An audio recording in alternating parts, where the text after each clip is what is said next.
So I think we already mentioned a little bit about um, engaging in this work in dyads, triads, small groups of divisional teams.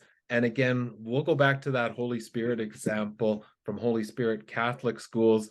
We love the model that they have where two of their team members go out to a school, gather data. It's not just about collecting the data, but when we go in a twosome, for instance, I can take part in really listening, facilitating while you're taking some notes for that conversation. Then the drive time that we're going to get together or to have to be able to say, did you hear this from that? And to be able to consolidate.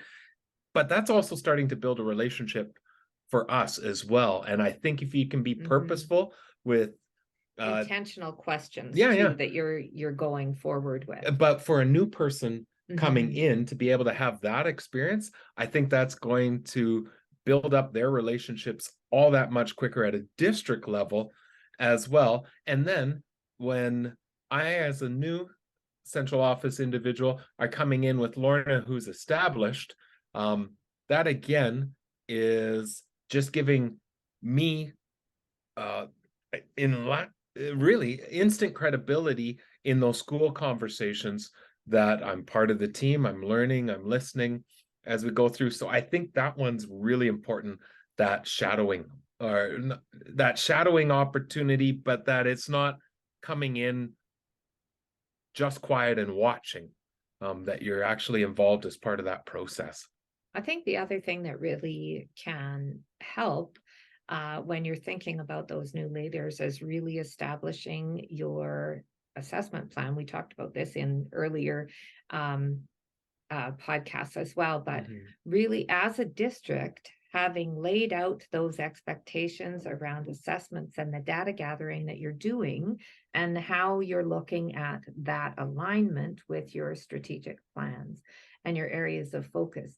If that is all laid out for schools in terms of timing, in terms of what assessments we're using and what's the purpose of those assessments, then it is highly unlikely that that somebody else is going to come in and right away shift those unless there's a really purposeful reason for doing that. But that can most definitely help to set a foundation around the data and evidence. Which again is why the documentation, the procedures, the policies, everything aligned to this at the system level is so important.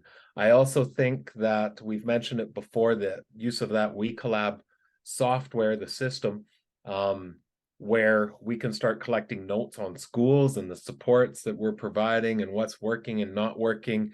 That becomes such a huge repository for somebody new coming in to gather up the history of what's happened, the background, and maybe provide a little bit of understanding that is very difficult for me to ascertain on my own, just through questioning of others, to be able to go in and see over time, here's the conversations that have been happening in that WeCollab system is huge. We've talked before about it becomes your historical record of what's going on for not just the students at the school level, but for the schools at the district level.